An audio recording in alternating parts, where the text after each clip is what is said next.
Hi there, Paul. A long time ago in a faraway land, two beautiful young women discovered the bitter taste of betrayal when they realized that the young man they had fallen for was cheating on them both. One of the young women, Chido, was the bride-to-be. The other young woman, Kundai, was the secret lover who had been lured by promises and gifts into believing that she would be the one.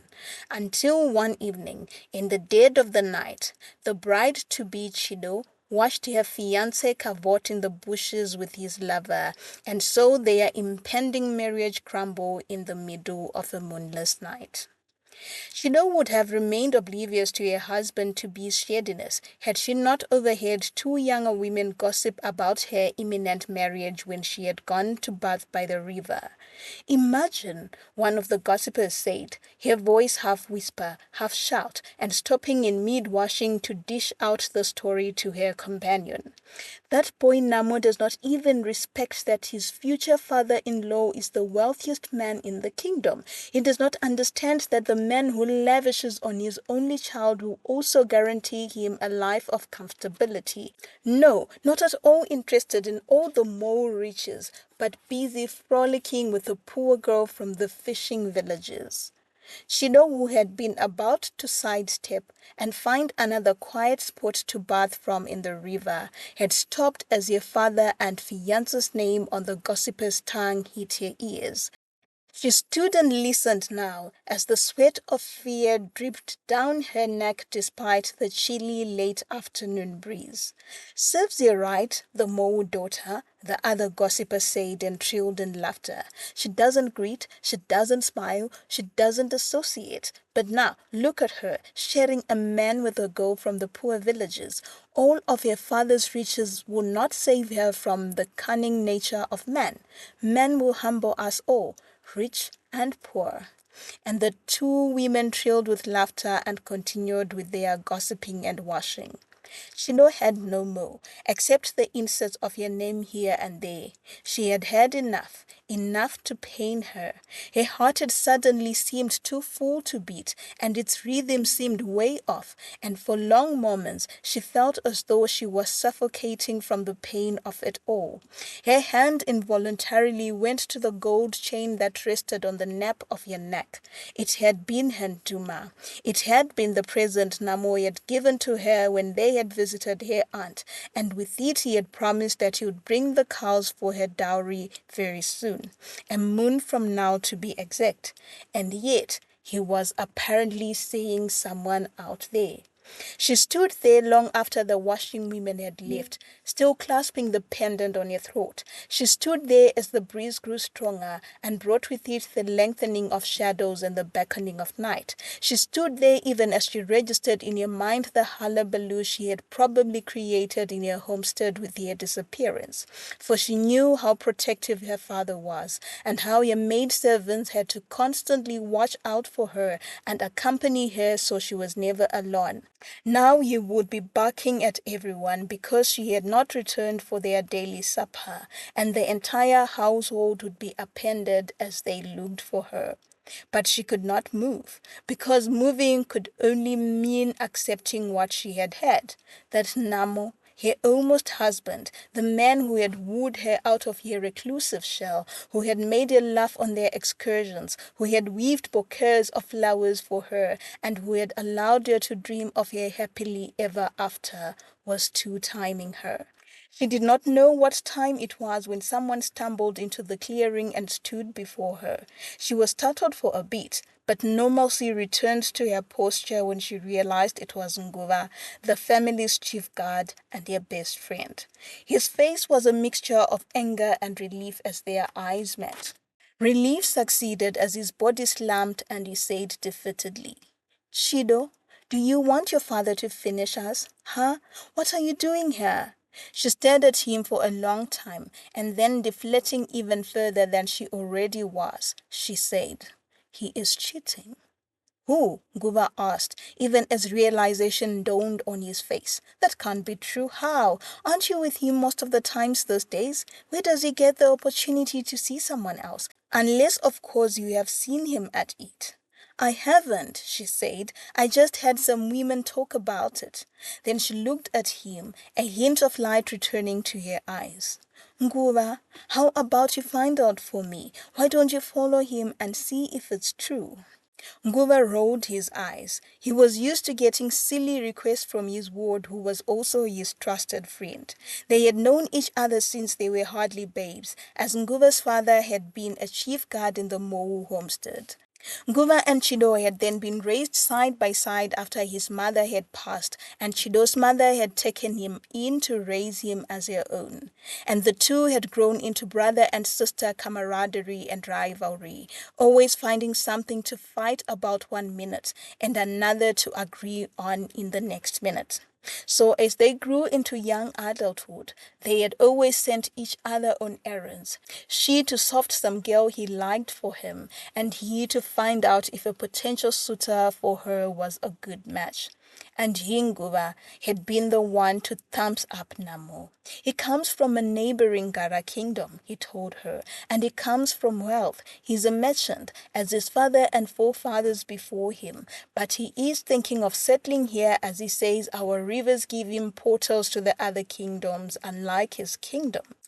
And so it had been Nguva who had played chaperone to Chido and Namo's courtship, and who had inadvertently brokered their impending marriage. He had, of course, carried out an extensive investigation of the young man's background, and everything had seemed to match with what the man had said.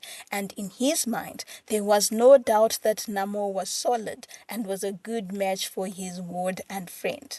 But now he could see the sadness in Chido's face, and he heard the plea that came out of her mouth. Please find out for me. And he nodded. Let's first go home and put your father's mind at ease, and I will investigate tomorrow. When the next day Namo came to spend time with Chido, Chido watched him. She watched him for any hidden nuances she might have missed. She looked into his eyes, which looked back into hers with a lazy decadence, as she searched for signs of deceit, of which she could find none. She allowed his fingers to slip into hers under the table as they spoke, and felt for any sweatiness that would perhaps betray his two-facedness, but there was nothing, and she almost dismissed the rumors she had heard, because why else would a man who looked at her like this be cheating on her? She had almost dozed off that night when she heard a soft knock on her window. She peeped. It was Nguva, and he was beckoning at her to come outside, his finger frantic, his eyes in the moonlit night excited. Without asking questions, she grabbed her cot and walked into the night and tried to match Nguva's brisk pace. He did not speak, and responded to Chido's questions of, "Where are we going?" with an even faster pace. It was a long journey, made even longer by Chido, who had to stop a few times to catch her breath. Then finally, when she could hear the rush of the river, Nguva slowed down and waited for her to catch up before saying, "Whatever you are about to see, I want you to keep quiet and keep calm. We will need to think of a strategy later, but for now, let's not show ourselves. Understood?" Chido nodded, and Nguva took her hands in his. "And remember," he said, "it is not your fault. You are not to blame for what you are about to see. Okay?" Again Chido nodded, even though her heart was beating faster. Her fears were about to be unveiled. And unveiled they were, for as they rounded one of the homesteads by the river, and Nguva told her with his hand, and used a finger to point in the direction of one of the huts cluttered around, she saw two figures standing by a hut wall and hugging each other tight. The moon, which had hidden under a cloud, decided to come out and show off, and as it brightened, its gleam struck the tall figure that Chido had fallen in love with, smiling down with the same smile that Chido's heart had come to melt with, and holding on tightly to a young woman's waist. Chido's vision blackened, and she stumbled, but Nguva's hands were swift and caught her. Quietly, slowly, he guided her away from the vision, and he led her to the river, where they sat on a rock, and Chido's tears competed with the river in torrenting. Meanwhile, the two lovers remained locked in their hug. Kuntai was allowing herself to revel in Namo's presence, in his natural odors, in his warmth. When she looked up at him, she was surprised to see his eyes watching her, following her, and she wanted to duck and hide with shyness. It was brazen of her to allow herself to be held by a man like this. It was taboo, being held by a man who had not married you. Yet it felt so good for her, and she did not want the night to end. She also knew why this foreign feeling felt good to her. It was because she had never seen it in her own home. Her parents' marriage was austere and silent, and hung loosely together, held by the bounds of decorum and a culture that shunned divorced women. All her life, she had never seen her parents smile at each other, let alone speak more than 2 sentences in a row to each other. All they shared was a homestead and a couple of children and livestock, and that was it. And Kuntai, observing this disjointed image of marriage, had solemnly sworn to herself of love and marriage. That was until the day she had met Namo. She had gone to the river to wash nets for the fishermen in exchange of some small fish which would nourish her family. And as she did every day, she had ignored the catcalls and the whistles of the young fishermen who had placed bets on who would woo her and then marry her. She was standing knee-deep in the river, washing some stubborn slime with as much concentration as she could muster, when she felt eyes on her. At first, she had ignored them. She was used to the attention, and it did not faze her. But after a while, she realized that the eyes were still on her, and she sighed and looked up, wanting to admonish the watcher. And then their eyes met, and their breath whooshed out of her chest, and she knew, even before the stranger walked closer, that she would say yes to him. He had waded into the river and come to stand beside her before he took hold of one end of the net and started scrubbing it hard. Then when all the nets were done, Namo had looked at her and said, pointing to the afternoon sun where Kundai took a glance, "Radiant woman, you who have dimmed the sun, look, I can now stare at it directly because there is something that shines brighter than it standing before me. Oh woman, please come and light up this dark boy's life." He had held out his hand, and with no other thought crossing her mind except that of living in the moment, she had taken it, and thus sealed the beginning of their relationship. He was a visiting merchant, the son of the wealthiest man in the neighboring kingdom. She had learnt from him. On his first visit to Kundai's kingdom, he had seen her, he told her, and now he was thinking of relocating to come and live with the woman of his dreams. "I want to marry you," Namo said, "soon. As soon as my father gives me his blessing to marry a foreigner, which I know he will, I will come and do the right thing by your family." In the meantime, he had taken a golden necklace from his pocket and placed it on her neck. "Remember me with this." And so Kundai had lived for his appearances, and during the moments he was away, she pined for him, counting down the moments when he would return, and always her heart would open up with joy when he returned, allowing herself the joy of feeling loved. So now as they stood under the eaves of a stray hut in Kundai's homestead, Kundai nodded giddily to the exciting words he spoke. "Next time I come," he said, "I want to meet your tete so that we can tell her to prepare her brother, that is your father, for the marriage ceremony. My father has given us his blessing, and I would like to marry you in the next 2 moons. Is that okay with you?" "Yes," Kundai responded breathily, even as her mind conjured the happily ever after with a rich and wealthy man far away from the poverty of her upbringing.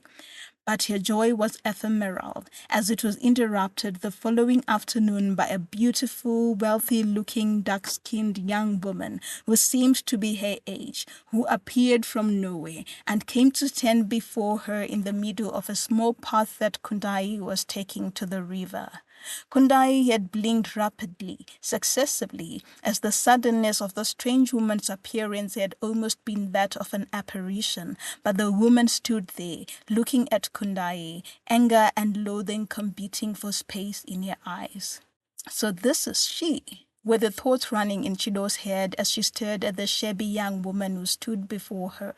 This was her competition, a woman whose plaits looked like they had sat on her head for moons, a woman whose skin was chapped from a lack of body oils, a woman who even now looked timid as Chido, stood before her. Chido wanted to laugh, but the pain in her heart told her. She had been inconsolable the entire night, and nothing Guba had said to her had made sense. Just break up with him, Guba had said. There is no need for this unnecessary drama. He doesn't deserve anything more from you besides a goodbye. Whatever plots you are coming up with are further proof that he's even wasting more of your precious time. But Chido was too hurt, and she did not think that just breaking up with him would suffice. She wanted more. She wanted him to be waylaid by the army and have his limbs torn. She wanted him to be thrown in a cage with a lion or a cobra. She wanted him to be tried for deceit and face the executioner's machete. She wanted him gone, but knew not how. So when he had visited her in the late mornings as he had always done, Chido had pretended to be ill and told him that she wanted no company. She was scared that if she spent time with him, he would be able to pick her energies and he might bolt before she executed her vengeance. After he had left, she had stolen out of the yard, glad that Nguba had been assigned to her mother who was attending some women's gala across the kingdom. Had he been available, all he would have done would have been to dissuade her, and she wanted none of that. She had then traced their footsteps from the previous night until she had found her rival's heart. There the girl was, cooking under a tree and staring into the pots with a wide smile on her face. Chido had not expected, though, to find the young woman looking so pretty, and even from her hiding place behind a tree, Chido admitted to herself that minus the poverty, the rival was a beauty. Chido had stood behind the tree for a long time, wondering how she would lure the girl from the fire so that the two of them could have a conversation and she would tell the rival off. When at last the girl had dished food for everyone, then ate from her plate before saying her goodbyes and following a path out of the homestead and out of the villages. Chido had followed for a while, and once she was sure that they were far away from the commotion of the villages, she had run ahead and intercepted the young woman in her path. And now the two rival beauties stood facing each other, Kundai at a disadvantage because she did not know why the stranger stood before her.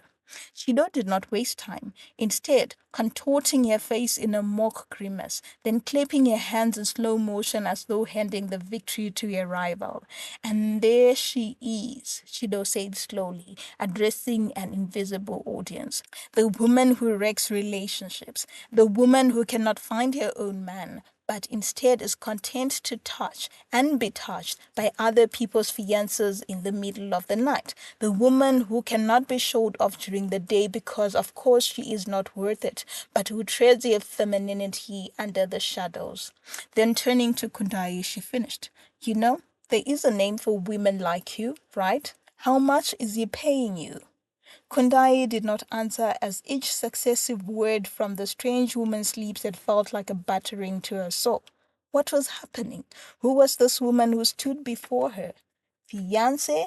Yes, she had heard that word. But whose fiancé? Namos? No, it could not be. There was something wrong. And yet, there was something the strange woman had said, something about the middle of the night, and that made Kundai shiver. For it was true. Namo had never been to see her during the day. Their relationship was a secret that only she and he knew. He had told her the first day they had met that he wanted to protect her and didn't want her village and the kingdom seeing her as someone loose for falling for a man she had just met. Let our eventual betrothal be a surprise, my love, he had said. Tell no one, not even your sisters and your brothers. Okay? And she had agreed, waiting patiently for his whistles on the nights he was around, and tiptoeing out of her heart to meet him under the shadows of the darkness. And she had thought the secret was safe for the both of them. Yet, this beautiful woman he knew. The only words that Kundai could now mutter with the little strength she had left in her body were, "Who are you?" Her voice was so low that even she had to strain her ear to hear herself. Shido's ugly grimace contorted even further. "The fiancé," she said, "the official fiancé, the one he spends the afternoons with." She had her body tensed and she was ready for a fight, but the reaction she got from the other woman was not it, as Kuntai physically deflated as though Chido's words had pumped the air out of her body. Tears had formed in Kuntai's eyes, and the young woman was looking around her desperately. Then she walked out of the path and went to sit on a rock under a tree, where she rested her face on her palms and allowed the tears out of her eyes. Shido followed her, the anger dissipating out of her too, for she was at a loss from the young woman's reaction. Where were the shouts, the accusations, the feasts? She wanted the pain bubbling inside her out, and she wanted catharsis, and she had hoped to take it out her, but the rival was crying instead. And without any bidding, tears pooled in Shido's eyes too, and as she tried to blink them away, they began to fall and she slammed against a tree trunk, and in unison the two women began to sob. And when they finally stopped crying, they remained in their positions, listening to the afternoon songbirds and insects, and allowing themselves to feel the aches in their souls. It was Kundayu who broke the silence first. "I am sorry," she said. "I did not know. He told me I was the only one. He promised you would marry me in 2 moons."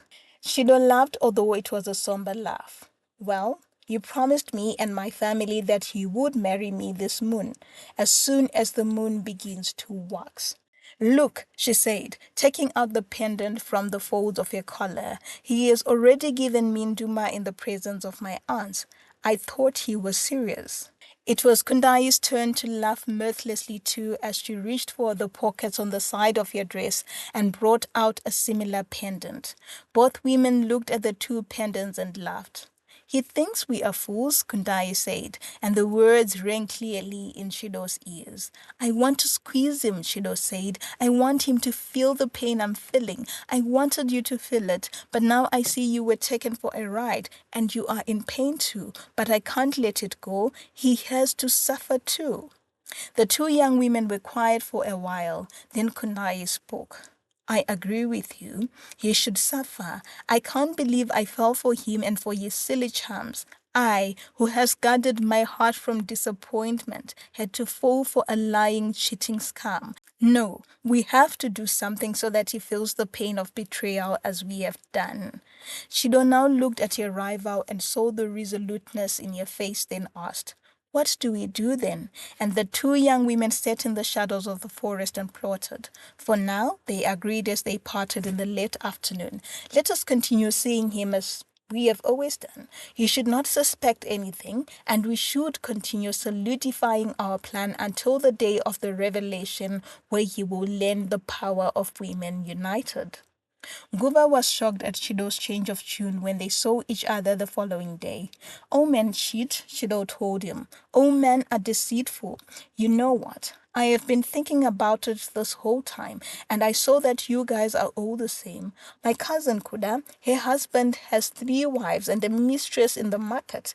Your sister Bonga had children waltz into her homestead claiming her husband as the father.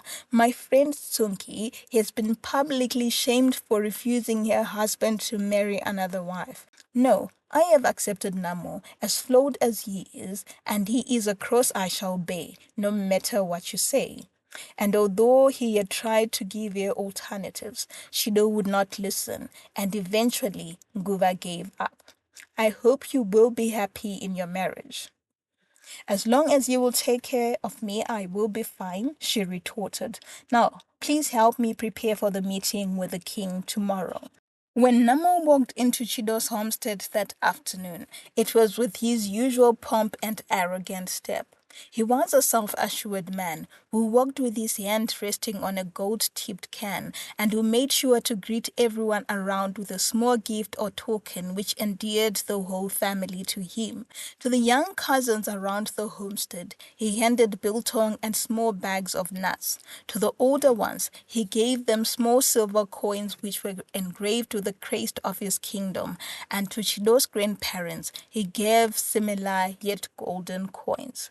For Chido, he always brought a chain, a bracelet, a pendant, an ankle chain, to add into your trove of treasures, which is where you also belong, he would say. It was only Chido's parents he could not give anything as he promised them. The greatest gift from my family to yours will be the bride price for your daughter, he would say, laughing. This afternoon he had assured them, my family begins their journey tomorrow. The massive head of cattle they are bringing may stall them on the way, but I am certain they will arrive before the day of the marriage is agreed, to which the family had graciously nodded. Now, as Namo and Chido sat in the lounge with their chaperone, all Namo could talk about was his impending acceptance into the kingdom the following day. The Kara kingdom was steeped in tradition, and one of its age-old traditions was remaining as close-knit as possible.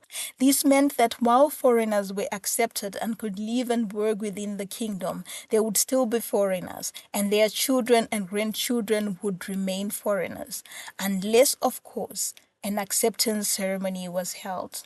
To be accepted, individuals would have proven through wealth, demeanor, and action that they could be part of the nation.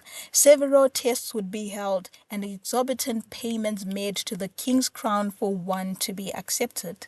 And Namo had passed all the citizenship tests and paid all the crown fees. I cannot wait for the final acceptance tomorrow, he was telling Chido, who was trying by all means not to betray her feelings of revulsion for the man who would have been her husband. From then, I will find a rich piece of land where you and I will build our home. You see all this? He twirled his finger around the lounge they were sitting in. I will do you better. I promise that by the end of this year, I will be wealthier than your father. Even your father will come and beg me for some gold. He will be under me. And even as he said this, Chido cringed. What had she ever seen in this guy? Had he always been like this? And why was she seeing this now? It was as though her eyes were finally being opened, and the hurt and anger in her heart was justified. The acceptance ceremony the next day went without a glitch, and the king robed the new citizen of Gara with a colorful robe that was customary to their culture, and pinned the small epaulet of a Njiva bird on his chest. Welcome to Gara, Namo and the Inesu family, the king said after the robing ceremony. You are now a part of the Gara family, and you are free to purchase land, farm on the land, hunt in the forest, mine with the others in our mines. You can now also participate in decision-making through choosing to become a part of our Dare, and you and your children will forever be Gara as long as you live by our ethos. Ladies and gentlemen, the king said, now turning to the crowd, please welcome our newest addition. And the crowd roared in greeting and welcome. Namo then elected to speak, and standing, he told the people, thank you all for welcoming me. I appreciate the warmth I have received amongst the Gara people, which is why it is a pleasure to join you all. In addition, I would like to let you all know that I found a flower in the Gara garden within the Mo family. He beckoned at Shido to stand, and she did. It is my intention now to take this flower and plant it in my garden. Our families have agreed for this to happen, and as we speak, my family is on its way with the cows of the bride price. I would therefore like to take this opportunity to invite you all to the Ro'ora ceremony, which will take place 2 weeks from now.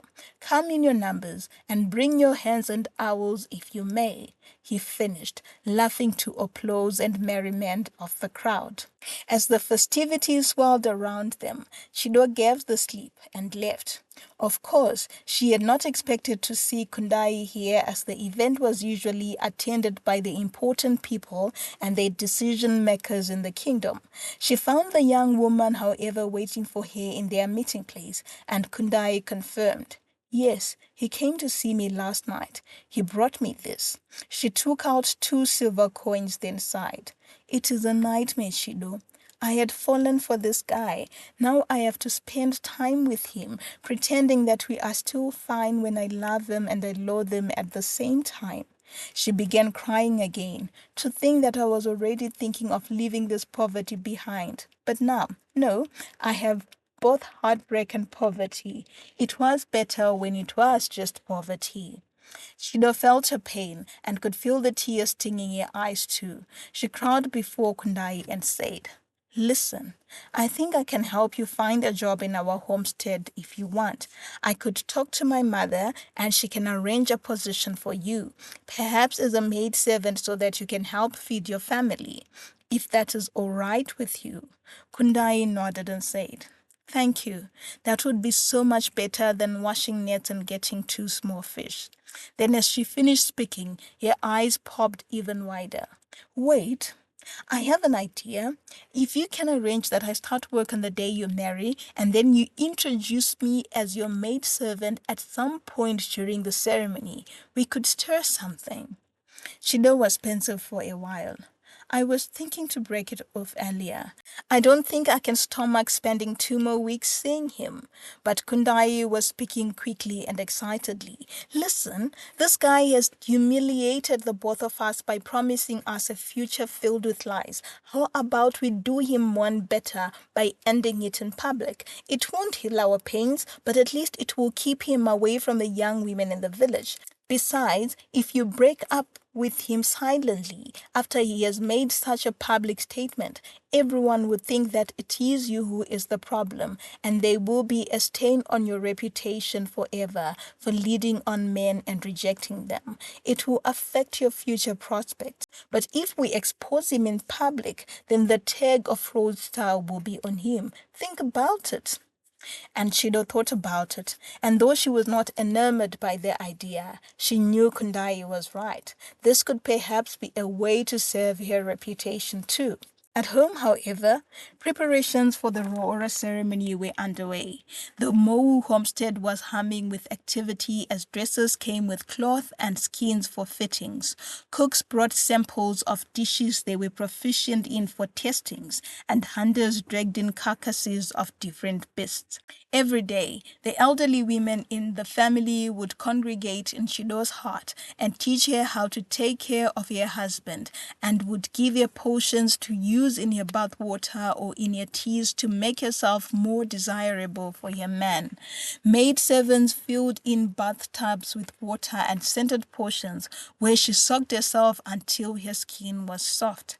Hairdressers too infused potions and oils into her hair to loosen and detangle it until it was a soft mass ready for the bridal braid. Her mother had agreed, though reluctantly, to hire a new maidservant. We have always taken maidservants from the Dombo family, she had said, because they understand our family's customs. But since you insist, who am I to say no? And so Chido and Kundai had agreed that Kundai would come on the morning of the wedding under the guise of a new maidservant. Chido and Namo's courtship continued too, and Namo had once commented on his fiance's aloofness. It must be the stress, sweetheart, Chido had said, trying to force a smile onto her face. I am tired of all this preening. I can't wait for it all to be over and I become your wife. Namo had bought the explanation, and stealing a kiss on her palm, he had said, Me too. It will be done soon, and we can go to the magnificent home I am building for you. Meanwhile, despite the homestead hubbub, Chido would always find time to steal away and visit her new and fellow heartbroken friend. Namo was being consistent, visiting Chido in the day and Kundai at night, promising Chido her wedding in a few days and Kundai her wedding in a couple of months, and bringing them the same gifts every day. If it was a gold coin, both young women were getting gold coins. If it was a rich cloth, both young women got rich identical clothes. If it was a bag of foreign tasty nuts, then both young women were getting the same bag of nuts. How long does he intend to keep playing this game? Kundai said despairingly 2 days before the wedding. Not very long, Shido said. You just have to play your part, and hopefully we will be rid of him. Are you ready? Kundai nodded, even though a small lump lodged in her throat. This was it for love from her. This was the end. Are you ready too? She asked Shido, and Shido nodded too, though a fleeting of sadness crossed her face. Her great love affair was about to end. The morning of the wedding dawned fair and azure, and even at dawn, the traffic had already begun. Namo's delegation had arrived the day before, and those who had seen it were describing the heads of cattle as bigger than those owned by the crown. A real rich man is here, people were saying. If we thought there was no way for Mo to grow even richer, then we shall be surprised. The man shall extend crows because of one daughter only. That morning, Namo stood beside his trusted friend, and together the two men watched the pinkness of dawn with smiles on their faces. We have done it, friend, Namo said, then turned to look at his friend. Who would have thought? Us, two boys that everybody had written off. But here we are, with one of the largest herds of cattle in the 5 kingdoms around us, acceptance in a new home, and a beautiful wife for me. What else could we want? But even as he said this, his face darkened with remembrance. What a painful boyhood he had had after being ousted by his stepfather after the passing of his mother. He had lived on the streets, living on the leftovers that empathetic passers-by had left for him, and there he had learnt how to survive. It was there he had met Tsotsi, and their friendship had solidified, and together they had worked hard to turn their lives around. Now they had wound up in this new home and were both eager to start over and begin healthy, happy lives. Namo smiled again and caressed the epaulet on his chest. He was now a new being, and his marriage would see to that. They arrived at Shido's home just as the shadows began to shorten and the marriage negotiations began. The women excused themselves and went to tend to the pots and the festivities program, while the men sat in the lounge and discussed the bride price. The negotiations did not take long, as Namoy had not only come prepared, he was also very eager to please his new in-laws. So mid-morning had not even arrived when the chief family aunt in Shido's family was summoned to the negotiation room and was told that the ceremony was done, and she could ululate to signal the new marriage. And the ululation echoed across the homestead where people had already gathered to partake in the wedding festivities.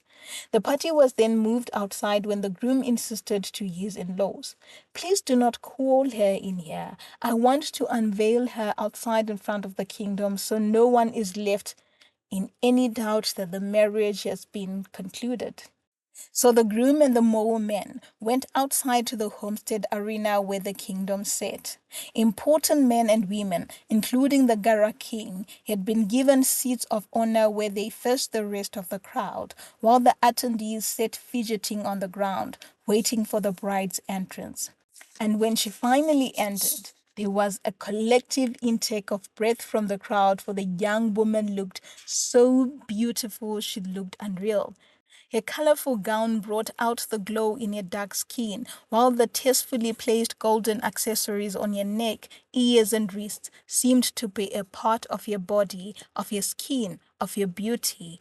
And as she walked to the center of the homestead to sit on the reed mat before her new husband, a rush of excitement arose. All unmarried young women could see themselves in her dress as the bride, as the older women reminisced of their girlhood and their marriages, and all men wished they had seen the beauty first and plucked it out of her father's garden. Namo's heart had swelled when he saw his bride walk in, and he had wanted to strike all the men blind so they could not look and ogle at his prize, the one he had paid a heavy price with. But the heart had quickly deflated when he saw the maidservant who was walking behind her, helping the bride carry her voluptuous dress, for it was none other than Kundai, the pathetic girl who he had seen in the poverty-ridden village, and who had warmed him up in the chilly nights. What was she doing here? The silly girl had not mentioned anything about working here, and all she did was wash the smelly nets. So why was she here? But then he sighed. There was nothing the girl would do to him. She was amongst the richest and most powerful people in the kingdom, and timid as she was, Kundai would not dare open her mouth.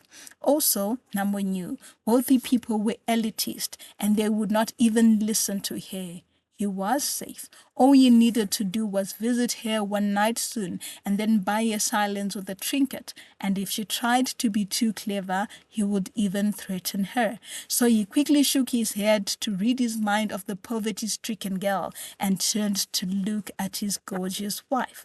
But Shido was glaring at him, and his heart beat quick as he glanced over at Kundai, who was also glaring at him. He tried to calm himself down as he listened to the chief customary leader announce the union, then turned to both him and Shido and asked them to come together and stand before the witnesses. Standing between the bride and the groom, the customary leader then spoke to the crowd.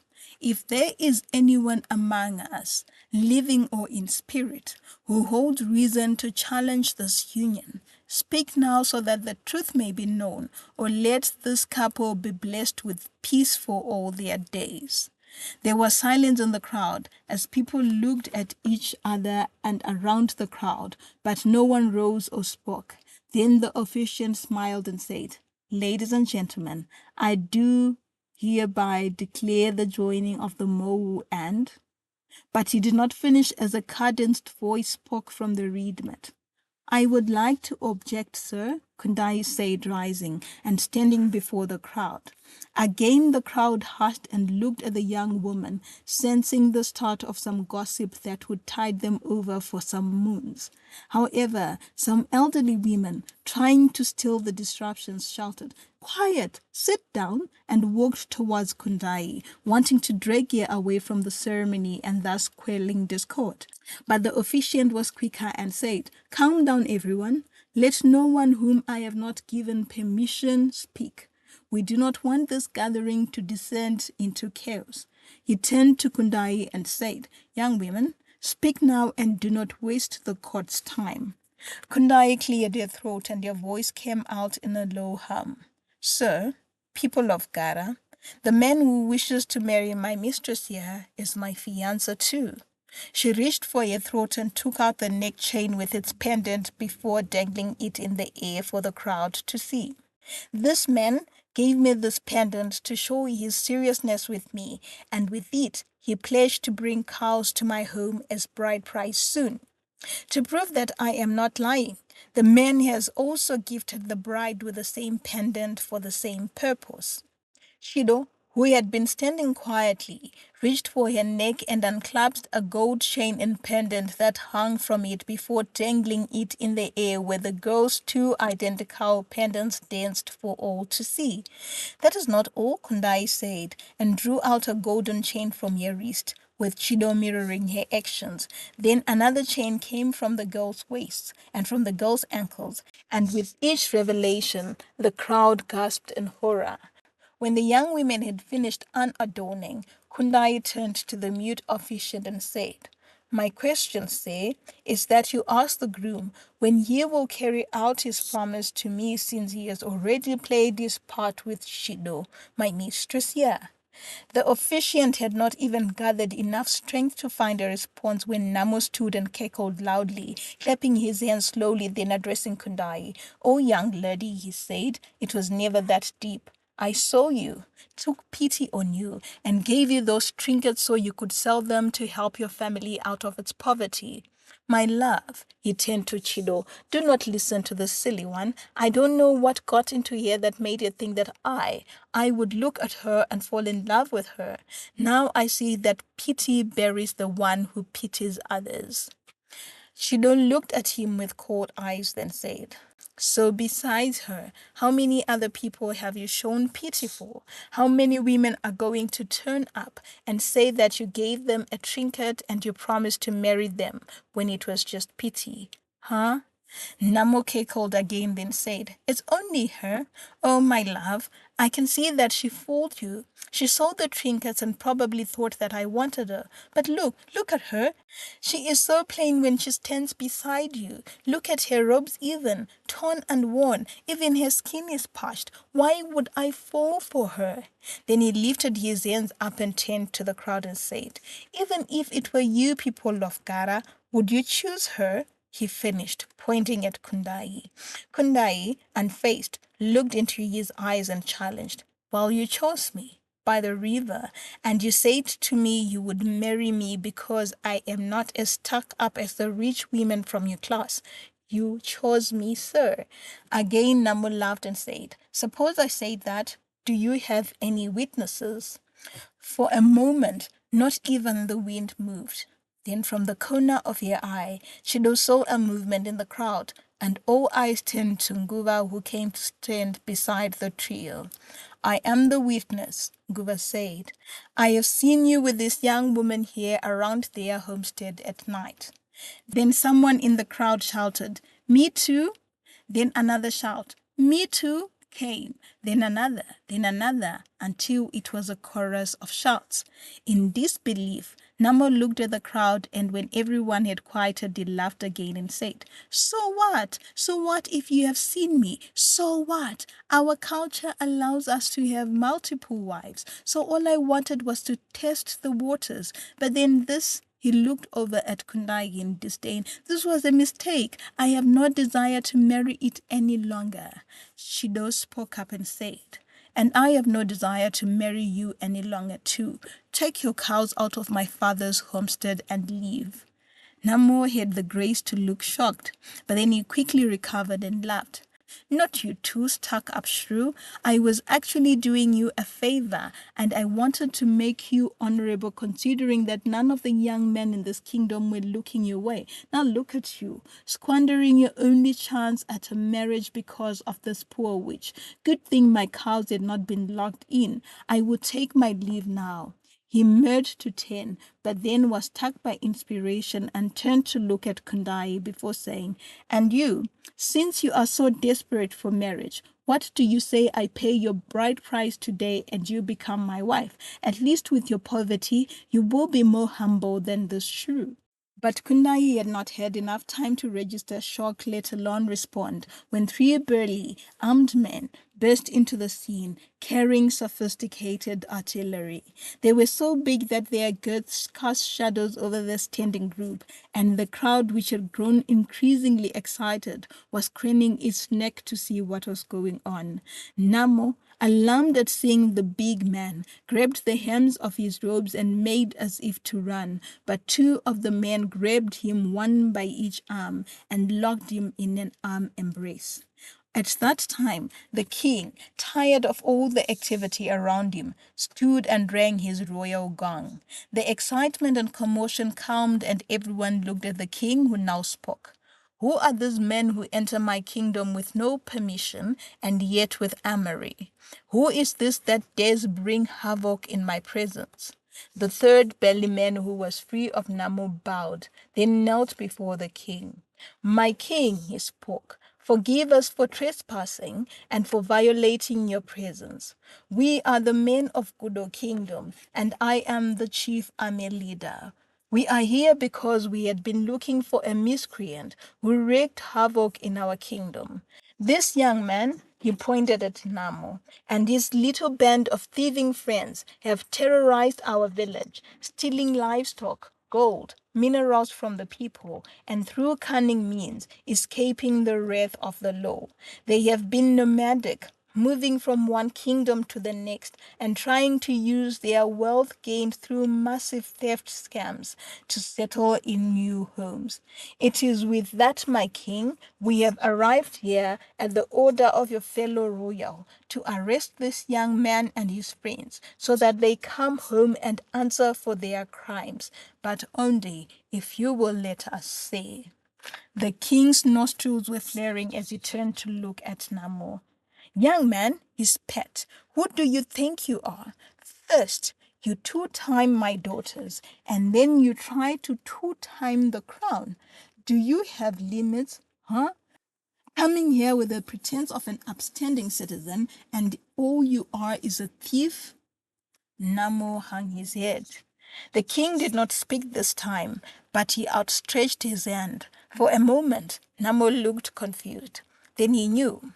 He watched as a royal guard walked towards him, then unpinned the Gara epaulet from his chest. Then the burly man released him for a few seconds for the Gara robes to be stripped off his body. The king then spoke. Take him, and the crowd parted a path for the arrestee and his arresters to walk past. Shido and Kundai looked at each other, then sighed before drawing closer and resting head to shoulder and neck to head. The end. Thank you for watching and for listening. If you liked the story, please do leave a like or a comment or a subscription. Lots of love. Bye.